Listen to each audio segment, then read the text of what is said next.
इस तरह सतत अगर एक शब्द को कोई दोहराता रहे तो उसका कुल परिणाम एक तरह की तंद्रा होता है। ये एक सम्मोहन की विधि है, ये कोई ध्यान नहीं। जिसको महर्षि महेश योगी ध्यान कह के प्रचारित कर रहे हैं वो केवल आत्म सम्मोहन है, ऑटो हिप्नोसिस है। और ये काम तुम किसी भी शब्द से कर सकते हो, इसके लिए कोई वैदिक मंत्रों की जरूरत नहीं। अपने ही नाम दोहराने लगो बार बार, उसी को दोहराए चले जाओ, उसी से ये काम हो जाएगा। कुछ भी दोहराने लगो, बस एक शब्द पकड़ लो और उसको दोहराए चले जाओ। दोहराने का एक परिणाम होता है कि मन थक जाता है, दोहराने से थक जाता है तो थोड़ा विश्राम मांगता है। जैसे किसी बच्चे को अगर तुम कहो कि बैठ चुपचाप एक कोने में, तो नहीं बैठेगा, और डर के मारे बैठ भी जाए तो करवटें बदलेगा, हाथ पैर हिलाएगा, हाँ हूं करेगा, गीत गुनगुनाएगा, इधर की चीज उधर रखेगा, सिर खुजलाएगा, कहीं पीठ खुजलाएगा, कुछ ना कुछ करेगा, कमीज की बटनें खोलेगा, लगाएगा।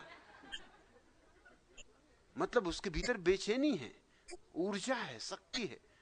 अगर उसको शांत बिठाना है तो एक ही रास्ता, उससे कहो कि जाओ 1 दर्जन पूरे घर के चक्कर लगाओ, दौड़ के लगाना, जी जान से लगाना। 12 चक्कर लगाने के बाद तुम्हें कहने की जरूरत नहीं रहेगी कि चुपचाप बैठ जाओ, वो चुपचाप खुद ही बैठ जाएगा।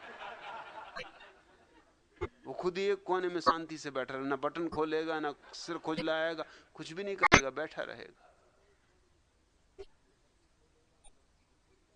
और अगर उसको बिल्कुल ही बिठाना हो तो मैंने सुना कि मुल्ला नसरुद्दीन को ट्रेन पकड़नी थी, सो उसने एक लड़के से पूछा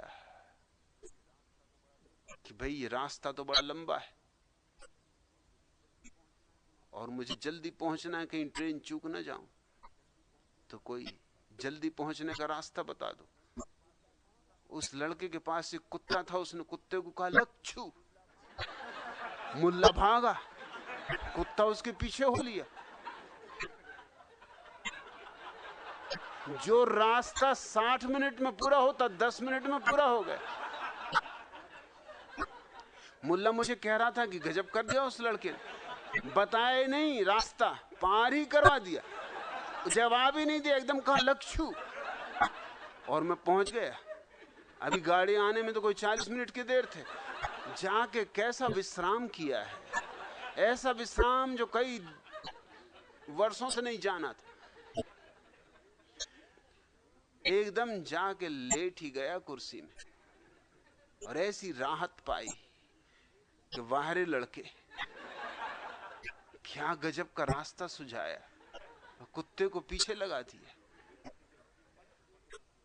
ये मंत्र वगैरह जो हैं कुछ नहीं, बस लच्छू, दोहराए जाओ, कुत्ता पीछे लगा है, भागे जाओ। 15 मिनट में परेशान हो जाओगे, पसीना पसीना हो जाओगे, अपने आप बैठ जाओगे। उस अपने आप बैठ जाने को तुम ध्यान मत समझ लेना, यह कोई ध्यान नहीं, यह तो केवल थकान से आई हुई एक तंद्रा है। एक झपकी आ जाएगी, एक तरह की मन में दौड़ बंद हो जाएगी, मगर ये दौड़ कितनी देर बंद रहेगी, ये फिर शुरू हो जाएगी। ये थोड़ी देर का खेल है। हाँ, थोड़ी देर को राहत की सांस ले लोगे, इससे ज्यादा भावातीत ध्यान का कोई मूल्य नहीं। और अगर यही वैदिक धर्म का शास्त्र सार है तो वैदिक धर्म में भी फिर कोई मूल्य नहीं, और होना भी नहीं चाहिए ज्यादा मूल्य, क्योंकि महावीर ने विरोध किया वैदिक धर्म का, बुद्ध ने विरोध किया वैदिक धर्म का, नागार्जुन ने विरोध किया वैदिक धर्म का, वसुवंत ने विरोध किया, धर्म कीर्ति ने विरोध किया, चंद्र कीर्ति ने विरोध किया। परंपरा है लंबी वैदिक धर्म के विरोध की। मैं कोई अकेला आदमी नहीं, हजारों बुद्ध पुरुषों ने इसका विरोध किया है। और विरोध इसीलिए किया है कि वैदिक धर्म सिवाय पंडितों के पाखंड के और कुछ भी नहीं, ये पुरोहितों के शोषण का जाल है। या आदमी को कैसे बंधनों में बांधे रखना है,